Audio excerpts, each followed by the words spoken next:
अरब Islamic summit में शहबाज शरीफ की बेइज्जती हुई है। पाकिस्तानी पीएम को पिछली लाइन में जगह दी गई। शहबाज शरीफ की बेइज्जती पर पाकिस्तान भड़क गया है। सऊदी अरब की राजधानी रियाद में ये समिट हुआ। अरब और मुस्लिम देशों के नेताओं ने इसमें हिस्सा लिया।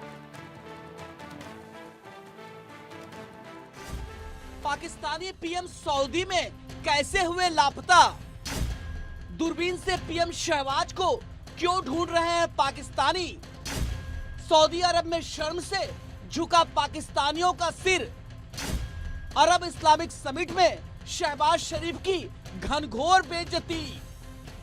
आज हम आपको एक ऐसी तस्वीर दिखाने जा रहे हैं जिसमें हमारे पड़ोसी देश के पीएम शहबाज शरीफ को ढूंढना मुश्किल हो रहा है।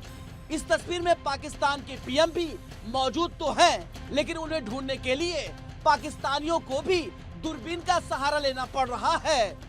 असल में सऊदी अरब में एक समिट हुई जिसमें पाकिस्तानी पीएम को पीछे की लाइन में खड़ा कर दिया गया, जबकि ये भी कहा जा रहा है कि अगर पीएम मोदी यहाँ होते तो वो क्राउन प्रिंस के बराबर में नजर आते। सऊदी अरब के रियाद में फिलिस्तीन को लेकर एक अरब इस्लामिक समिट हुआ। इसमें इस्लामिक देशों के टॉप लीडर शामिल हुए। शहबाज शरीफ भी समिट में हिस्सा लेने के लिए सज धज कर रियाद पहुंचे, लेकिन जब समिट की फोटो आई तो पाकिस्तान की हैसियत दिख गई। इस समिट में 50 से ज्यादा देशों के नेताओं ने हिस्सा लिया और साथ में तस्वीर भी खिंचवाई, लेकिन शहबाज शरीफ को एक मुस्लिम देश में हो रही वर्ल्ड लेवल की कॉन्फ्रेंस में किनारे लगा दिया गया और ये देखकर पाकिस्तानियों के सीने पर सांप लौटने लगा।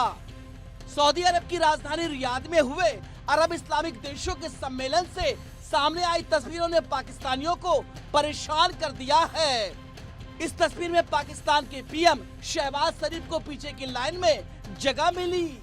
इस पर प्रतिक्रिया देते हुए पाकिस्तान के राजनीतिक टिप्पणीकार कमर चीमा ने कहा कि एक तरफ तो हम न्यूक्लियर पावर होने का दम भरते हैं और दूसरी ओर हमें छोटे छोटे देशों से भी पीछे जगह मिल रही है।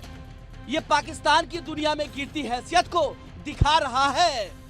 कमर चीमा ने अपने YouTube चैनल पर शेयर की गई वीडियो में कहा, हम एक तरफ फिलिस्तीन के चैंपियन बनते हैं तो दूसरी ओर इस्लामिक देशों की बड़ी फौज ताकत बनते हैं। इस सब के बावजूद हमें अरब और मुस्लिम देशों की बैठक में भी पहली लाइन में जगह नहीं मिल रही है। साफ है कि अरब भी हमें कुछ नहीं समझ रहे हैं। उनको भी लगता है कि पाकिस्तान को कुछ फंड देकर मनाया जा सकता है, इनकी वैल्यू नहीं है। कमर चीमा ने आगे कहा कि किसी नेता का पहली या दूसरी लाइन में खड़े होने के कुछ इशारे होते हैं कि आपके देश की कीमत क्या है। सऊदी अरब के पाकिस्तान से अच्छे रिश्ते रहे हैं, लेकिन ये सीधे सीधे सऊदी की ओर से पाकिस्तान को उसकी वैल्यू बताई गई है। अगर सऊदी ने मेजबान के तौर पर इसी समिट में भारत को न्योता दिया होता और इंडियन पीएम नरेंद्र मोदी आए होते तो फिर सोचिए क्या होता। कमर ने कहा कि अगर रियाद की समिट में नरेंद्र मोदी होते तो वो सऊदी क्राउन प्रिंस के बराबर में खड़े होते। इसकी वजह क्या है? इसकी वजह यह है कि भारत के पास एक बहुत बड़ा बाजार है। भारत की बड़ी अर्थव्यवस्था में सऊदी के लिए मौके हैं। भारत के पास दुनिया का बहुत बड़ा मिडिल क्लास है। साफ है कि भारत को कोई नजरअंदाज नहीं कर सकता है और सऊदी भी नहीं कर सकता है, लेकिन शहबाज शरीफ के साथ जो हुआ वो दिल तोड़ता है। भिखारियों की वजह से सऊदी अरब और पाकिस्तान के बीच पहले ही दरार बढ़ती जा रही है और इस बार जिस तरह से सऊदी अरब में पाकिस्तान के पीएम शहबाज शरीफ की घनघोर बेइज्जती हुई है, इससे पाकिस्तान को दुनिया में अपनी हैसियत दिख गई। Bureau report, India news.